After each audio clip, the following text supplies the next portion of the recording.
Hi,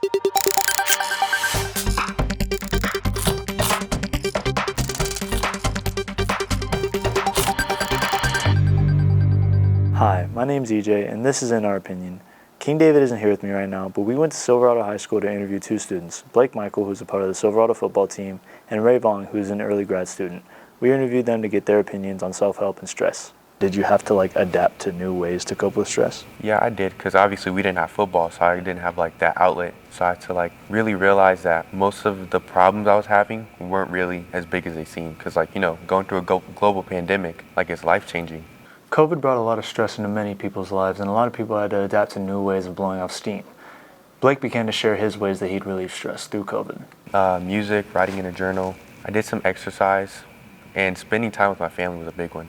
So out of those, 4 or 5, what do you think really helped you the most? Honestly, probably spending time with my family and getting to know them more than just being my brother or my mom, but as a person. Were there specific emotions that you'd go to music for? Or? I would go to music when I was sad, but it'd also be there when I was happy. I have certain songs in my head that I could associate with a certain event or a certain time period. While COVID was a hard time for all of us, school brought more of a stress onto students. Most students' motives when it comes to school are different from the other. That led us to ask Rei what her motives were. What motivates you to come to school more, your grades or your friends? What would you say? My grades, so I don't, disappoint my parents. Yeah, I think it's more for my parents than for myself or my friends. I feel like a lot of kids, doesn't matter where they're from or what they are, as long as they have that kind of parental pressure, they feel like they have a need to somewhat please them in a way for, taking care of them as a way of paying them back. Rei began to talk about her friends and how they help her get through school.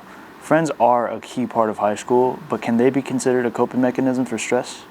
It is the most basic coping mechanism in my opinion. Even though you have your friends to talk to and such, it's better to talk to yourself first and know what you acknowledge, because sometimes your friends' input can damage how you move on. Thank you so much, Blayke and Rei, for sharing your opinion. We can all relate to the stress that comes from not only school, but in life in general. So always make sure to seek help to relieve that stress in the healthiest way possible. My name is EJ, and this has been In Our Opinion.